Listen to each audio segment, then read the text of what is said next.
Well, you may have been to a number of Kentucky Derbies. Even 20 sounds like a lot, but more than 80? No, sounds impossible. WDRB's Christy Batista introduces us to a man who will be attending, get this, his 84th Kentucky Derby on Saturday.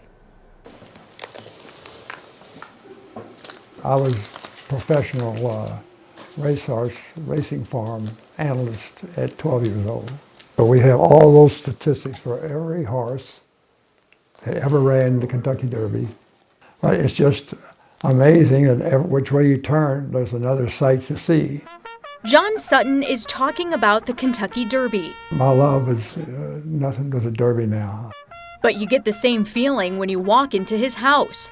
Pins, programs, and those ever-popular Derby glasses. I have all of the Derby winners in here with the statistics on the back to the 1939. Everywhere you look, Derby memorabilia. A whole room dedicated to the most exciting 2 minutes in sports. My primary objective is to win. And with that comes decades worth of Derby stories. Fortunately, I don't know why the good Lord has spared me, but of all the crazy, dumb things that I've done. And you've been to how many Kentucky Derbies?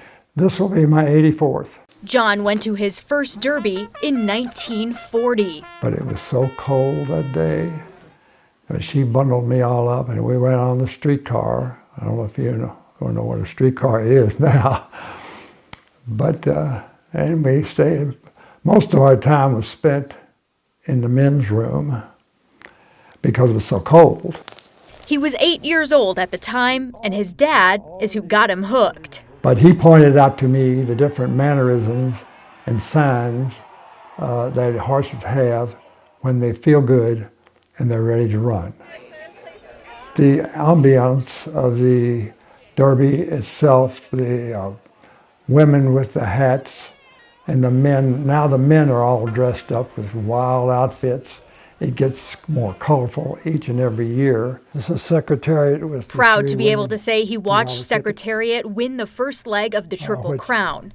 But with those 84 years came a lot of changes. Of course, the paddock changed 3 times now since I was a boy. But it was totally different. We thought $1 for a hot dog was out of this world. But now, well, I mean, juleps like $15.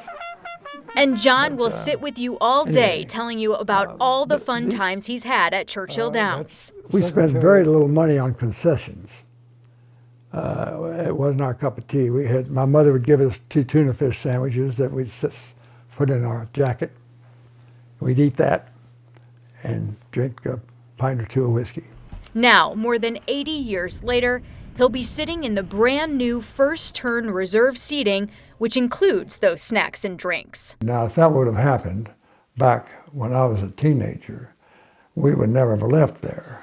But as he's got one of the best seats in the house this year, at 91 years old, there won't be any whiskey for Mr. Sutton. Now that I would love to have, but I don't think I'm going to be able to handle that. I might sniff the cork. After all, he says he needs to be focused to be able to place his bets. With photojournalist Jeff Gordon, I'm Christy Batista, WDRB News. What a character. He is awesome. I just love it. Yeah, went to a Derby before Pearl Harbor was attacked. That's how long he's been going. That's amazing. Hard to imagine.